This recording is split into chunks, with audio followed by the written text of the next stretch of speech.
In the heart of ancient Rome, beneath the shining marble temples and the echoes of political speeches, there was another world. It was not the world of senators, generals, or poets. It was the hidden machinery that sustained the empire's grandeur, a marketplace where human lives were exchanged with the same cold precision as cattle or grain. This was the silent commerce of the slave markets. Among the many lives caught in this system, one group remains both troubling and often forgotten. These were young boys, chosen not for strength or labor, but for roles that would bind them to the households of the wealthy and powerful.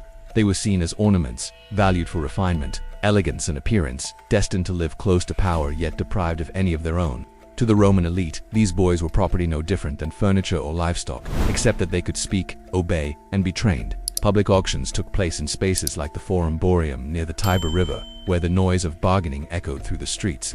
There, individuals stood on platforms, signs around their necks listing their origins and qualities. For some, their fate was already sealed by their birthplace. Greeks, Syrians, Thracians were especially prized, thought to carry refinement in their manners and features. Writers of the time, such as the satirist Juvenal, did not ignore this trade. With sharp irony, he remarked that a single boy with curling hair could cost more than a farm. His words revealed the contradiction of a society that built laws, art, and philosophy, yet reduced human life to objects of luxury. Rome had conquered the Mediterranean, but it also consumed it, absorbing not only wealth and goods, but people. Once purchased, the life of such a youth was one of constant oversight. They were trained, shaped, and confined. Their days were filled with tasks meant to serve the image of elegance, grooming, carrying, performing, or simply being present.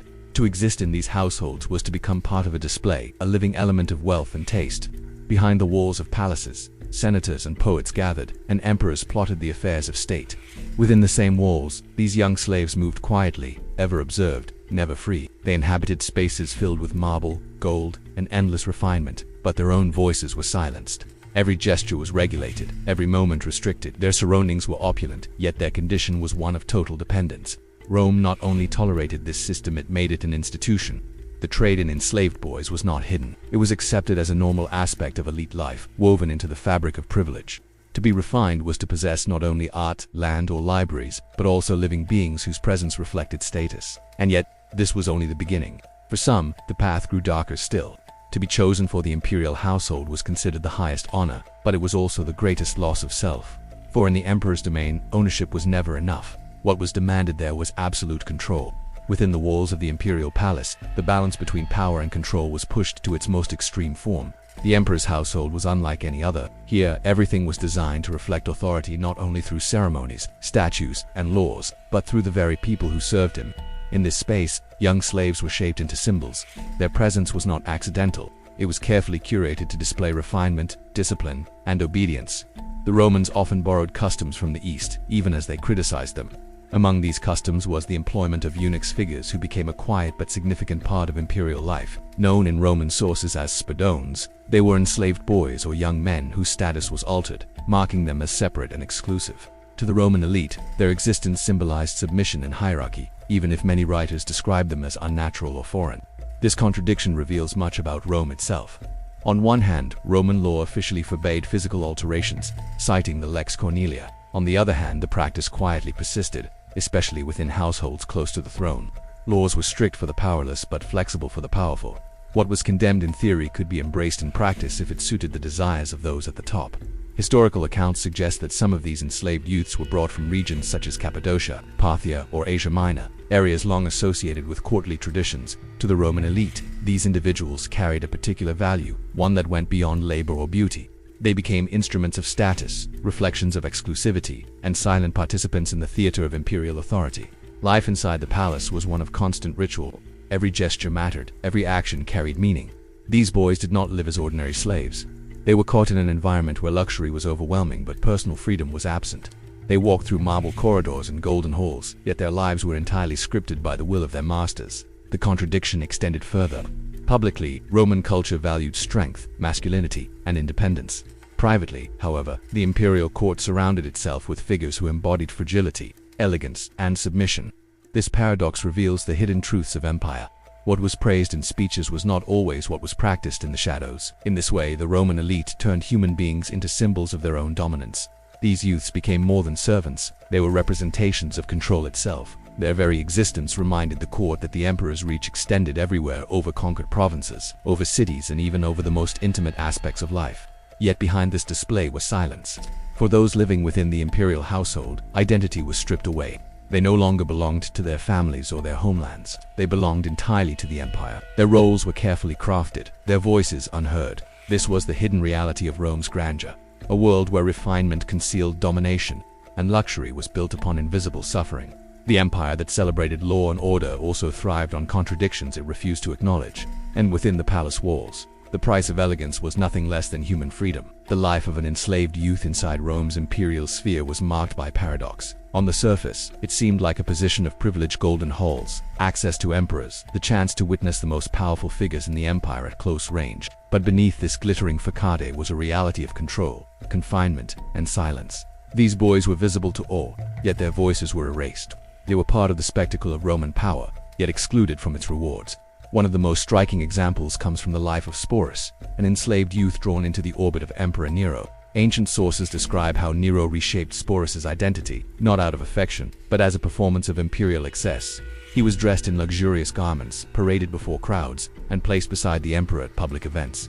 Nero reportedly gave him a new name, one that echoed the emperor's deceased spouse, creating a theatrical replacement that blurred the line between personal desire and political dominance. To the outside world, this display was shocking, even scandalous.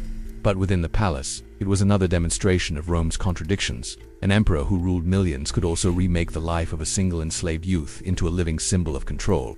In this act, the limits of power were stretched to their most intimate extremes. Sporus's story was not unique. Ancient writers mention others, sometimes delicately, sometimes with sharp criticism. These figures were remembered not for who they were, but for what they represented: instruments of status, tokens of luxury, and reflections of a society that often confused refinement with possession. Their roles were carefully shaped to fit the desires of those in command, leaving little space for their own humanity. The villa of Emperor Tiberius on Capri also became the subject of troubling reports. While historians cautioned that some accounts may have been exaggerated or colored by political hostility, the fact that multiple sources repeated them suggests a deeper truth about the unease surrounding imperial households. These places were not only centers of power, but also stages for performances that blurred the lines between politics, personal indulgence, and domination. For the enslaved youths within these settings, the paradox was constant. They could be dressed in fine clothes, seated in splendid halls, and surrounded by luxury beyond imagination. Yet all of this masked their lack of agency. They lived in the closest proximity to authority, but had no authority of their own. They embodied elegance, but at the cost of freedom. This duality reflected Rome itself, an empire that boasted of justice and order, yet relied on systems of control and exploitation to sustain its image. To walk through the corridors of the imperial palace was to see not only marble and gold, but also the silent evidence of those whose lives were shaped by it. And in the end, the tragedy of these lives was not only in their silence, but in their invisibility. History remembers emperors, generals, and poets, but the voices of these youths so close to the center of power were left unrecorded, their experiences known only through the fragments left by others. The tragedy of these lives lies not only in their silence, but in how thoroughly they were woven into the spectacle of Roman grandeur. Their identities became instruments of display, their roles shaped to reflect the wealth and status of those who owned them. They were never remembered for themselves, only for how they served as symbols. Roman society, obsessed with appearances, used these enslaved youths as living ornaments. They might be taught music, poetry, or refined manners, not for their own growth, but to enhance the prestige of their masters. Their elegance became an extension of elite image, a way to impress guests and rivals. To sit quietly in the background, adorned in fine clothing, was itself a performance that reflected the household's refinement. Yet beneath this polished exterior was a life of constant control. Every gesture was monitored, every word shaped by discipline.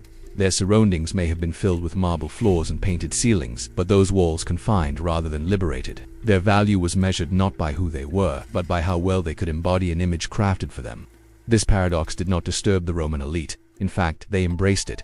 To them, possession of such youths was a mark of cultural superiority, a visible demonstration of refinement. The empire prided itself on law and order, yet tolerated systems that undermined the very idea of human dignity. This contradiction was not hidden. It was institutionalized. Even Roman writers who criticized excess, like Juvenal or Martial, rarely questioned the system itself. They mocked the indulgence of the wealthy, but accepted the presence of enslaved children as part of everyday life. Their sharp words targeted extravagance, not injustice. For Rome, the problem was never the system, it was only the extremes of how it was displayed.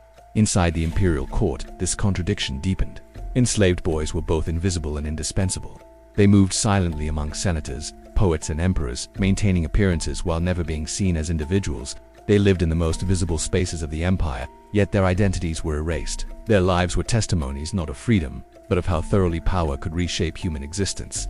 The accounts of figures like Sporus or the rumors around Tiberius' villa are not just stories of excess, they are reflections of the empire's character. They reveal how power could reach into the smallest corners of life, transforming people into instruments of spectacle. Even in the midst of glory, there was always an undercurrent of control. And still, these youths remain largely absent from history. Their stories are fragmented, filtered through the pens of satirists or historians who often had their own agendas. What remains is a shadow, a faint trace of lives lived in proximity to unimaginable power, yet stripped of agency. To consider their existence is to confront the hidden cost of Rome's grandeur. Every triumphal arch, every marble forum, every golden hall was mirrored by lives that were silenced to make it possible. Rome's greatness shone brightly, but its shadows were just as vast. To look at Rome's grandeur is to see only part of the story. The arches, temples, and monuments remain, testaments to the empire's vision of itself. But behind those stones were lives that made such splendor possible, lives that history rarely allows us to see clearly. The enslaved boys of the imperial household stand as one of the most haunting examples of this truth. Their existence was shaped entirely by forces beyond their control. They were taken from families, lands, and identities, absorbed into a system that valued them not as individuals but as reflections of status. In the households of the elite, their presence reinforced the idea that luxury and refinement required not just wealth, but ownership of human lives. In the palace of the emperor, their roles became even more symbolic expressions of absolute power, molded into living displays that served no purpose beyond reinforcing authority. What makes their story especially tragic is the paradox of proximity. They lived near the very heart of power, closer to emperors than most citizens could ever dream. Yet this closeness brought no freedom, no influence, no legacy. They could sit beside rulers at public events, sleep in rooms lined with golden couches, and dress in garments finer than those of ordinary Romans. But their lives were not their own. Their identities were erased in the service of spectacle. The empire often prided itself on law, justice, and rational order. But the stories of these youths reveal the fractures beneath that image. Rome's laws might declare certain practices forbidden, yet in practice, the will of the powerful reshaped reality. Official prohibitions meant little when emperors and nobles chose to ignore them. In this way, the very core of Roman order was built on contradictions, its ideals undermined by its own luxuries. Writers like Juvenal asked, "Who will guard the gods themselves?" The question captures the essence of the empire's hidden cruelty. When those at the top could command absolute control, who was left to question their actions?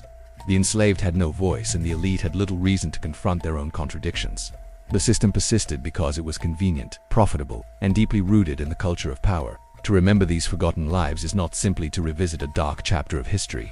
It is to recognize the hidden costs of empire, the ways in which power consumes the vulnerable to maintain its image of greatness. The silence of these boys is a silence imposed by history itself, a silence that reminds us that even the most celebrated civilizations are built on shadows. Their stories may be fragmented, but their existence forces us to confront the uncomfortable truth that refinement and cruelty often walked hand in hand. Rome's greatness dazzled the world, but it also concealed lives lived under unrelenting control, and perhaps that is the greatest lesson beneath every triumphal arch and golden hall. There are voices unheard, lives unseen, and stories waiting to be remembered.